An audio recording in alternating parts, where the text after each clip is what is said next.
Halo teman-teman, jumpa kembali dengan saya di channel Sinyal Kripto, yaitu channel yang membahas berita-berita populer tentang dunia kripto. Oke teman-teman, untuk video kali ini pada tanggal 21 September 2021, saya akan membahas berita yang sangat penting sekali untuk teman-teman ketahui, tentunya yaitu tentang penyebab kejatuhan harga Bitcoin dan pasar kripto secara umum. Sebenarnya apa yang menyebabkan harga market atau market kripto ini jatuh? Nah, banyak juga yang beredar isu-isu bahwa yang menyebabkan Bitcoin atau pasar kripto ini jatuh disebabkan oleh perusahaan raksasa di Cina yaitu Evergrande ya, dan juga isu tentang tapering. Sebenarnya ya teman-teman, ini sangat menarik sekali untuk dibahas. Namun sebelum itu jangan lupa di-subscribe dan dinyalakan juga loncengnya ya, agar tidak ketinggalan berita-berita terupdate dari kami, oke? Nah, sebenarnya penyebab Bitcoin atau pas market kripto jatuh pada hari kemarin dan dua hari yang lalu ya, sampai hari kemarin malam jatuh dan hari ini cukup recovery, meskipun tidak kencang recovery-nya, cuman kemungkinan akan terus mengalami kenaikan. Oke teman-teman, menurut saya kejatuhan harga Bitcoin dan pasar kripto baru-baru ini ya, yang pertama disebabkan oleh adanya isu tapering. Kenapa isu tapering ini menjadi penyebab utama? Jadi para investor ya, wealth dan lain-lain, para trader ataupun para retail ini ketakutan pengumuman nanti hasil dari rapat ya, hasil rapat bahwa diumumkan untuk tapering. Sebenarnya tapering ini adalah pertama mengurangi cetak uang ya, pencetakan uang dolar di Amerika itu akan dihentikan atau dikurangi, dan juga akan menarik dolar ya, kebijakan moneter mereka akan mengeluarkan kebijakan moneter juga, yaitu dengan meningkatkan suku bunga bank, sehingga dolar itu pada masuk lagi ke bank dan masuk lagi ke bank umum, kemudian ke bank negara itu sendiri dengan meningkatkan suku bunga, sehingga para investor itu menjual aset-asetnya kemudian dimasukkan ke dolar dan dimasukkan ke bank. Jadi selain daripada menghentikan atau mengurangi percetakan uang, di sisi lain mereka juga akan menarik dolar dengan cara seperti itu, dengan cara kebijakan moneter.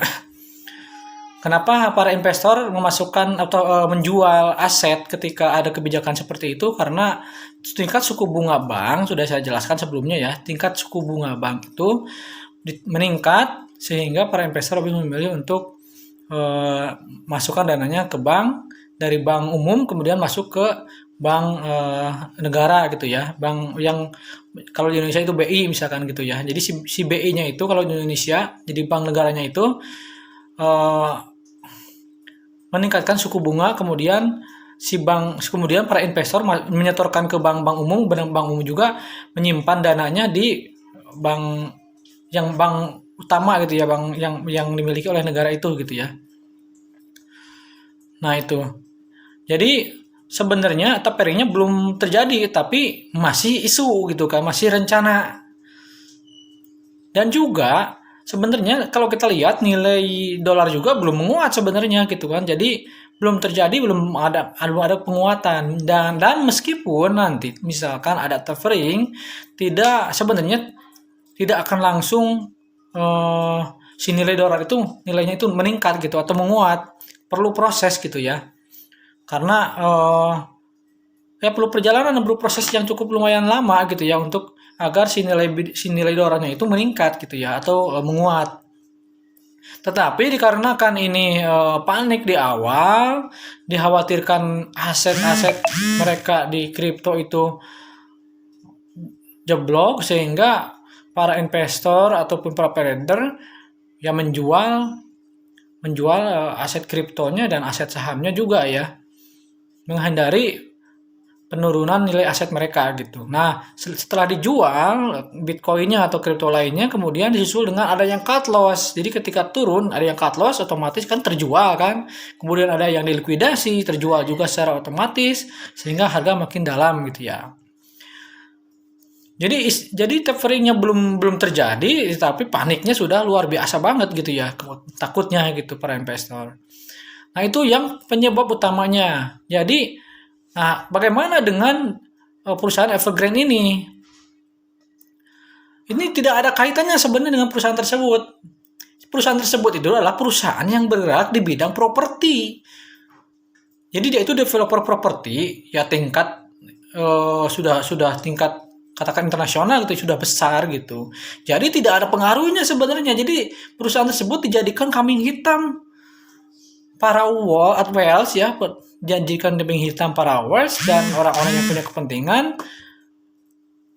dengan kejatuhannya kripto sekarang ini. Pengaruhnya apa coba? Dia itu kan perusahaan properti. Meskipun ada perusahaan-perusahaan lain yang berinvestasi di perusahaan tersebut, itu tidak akan ada pengaruh terhadap pasar kripto seharusnya. Kecuali terhadap harga saham. Harga saham perusahaan yang nyimpan saham, kecuali seperti itu gitu kan. Kecuali juga jika perusahaan tersebut punya aset kripto banyak, kemudian mereka menjualnya untuk melunasi hutang-hutang mereka. Jadi si perusahaan tersebut kenapa dinyatakan akan bangkrut? Karena mereka itu punya kewajiban kepada para kontraktor sebesar 300 miliar US dollar dan hutang kewajiban atas proyek gitu kan, dan hutang mungkin ke perbankan gitu ya. Ada hutang 100 miliar US dollar dan mereka tidak bisa atau tidak sanggup membayar bunganya yang jatuh pada 20 September 2021. Makanya isunya ini sangat santer sekali, mereka perusahaan tersebut akan bangkrut. Padahal sebenarnya kalau dengan kripto ini seharusnya tidak ada korelasi gitu kan. Jadi perusahaan tersebut menjadi kambing hitam para whale yang akan menjual koinnya gitu ya. Dan juga ada sedikit kambing hitam dari orang-orang yang punya kepentingan terhadap Cina gitu kan. Jadi seolah-olah Cina ini menjadi penyebab kejatuhan kripto. Jadi sebenarnya yang utama itu adalah yang pertama adalah yang tadi saya sebutkan, yaitu isu tapering ini yang cukup kuat. Jadi para trader atau investor banyak yang menjual dan mengamankan asetnya, kemudian disusul dengan yang stop loss, kemudian likuidasi dan sebagainya. Nah itu teman-teman. Nah selanjutnya bagaimana prediksi harga Bitcoin di akhir September, kemudian Oktober, November, Desember. Jadi menurut banyak analis yang terkenal, banyak gitu ya, nggak satu, kemudian di channel-channel Telegram juga yang sudah banyak subscribernya, mereka juga memprediksi bahwa harga Bitcoin di bulan Oktober, November, Desember itu akan hijau atau akan bullish. Bahkan akan menyentuh harga di atas $50 per Bitcoin, itu Bitcoinnya. Jadi kemungkinan ya di akhir September ini harga Bitcoin akan mulai recovery ke 50k lagi dan di Oktober akan nyampe di atas $60.000. Bahkan ada yang memprediksi di Desember akhir itu akan mencapai harga di $135.000. Bayangkan aja kalau misalkan Bitcoin menyentuh harga $135.000 dan saat ini adalah $43.000 ya. Itu naiknya sekitar 3 sampai 4 kali lipat dari harga sekarang. Bayangkan itu harga Bitcoin, apalagi harga altcoin akan terbang tinggi gitu kan. Jadi sebenarnya kemarin saat dump itu memang waktu yang tepat untuk kalian membeli atau menyerok Bitcoin atau altcoin yang kalian sukai. Jangan malah dijual gitu ya. Jadi jangan terlalu takut untuk membeli saat dump parah, karena tidak akan terus-terusan turun gitu ya. Meskipun turun kemudian beli, nanti akan mantul. Anda bisa menjualnya kan saat mantul gitu kan. Jadi sebenarnya kalau tidak ada isu tapering, saya yakin harga Bitcoin saat ini tidak akan sejatuh ini. Meskipun ya paling terkoreksi ke $46 gitu ya. Nah itu aja teman-teman dari saya, informasinya mudah-mudahan bermanfaat ya. Jadi jangan salah kaprah ya penyebab kejatuhan kripto kemarin ini. Oke teman-teman, salam to the moon.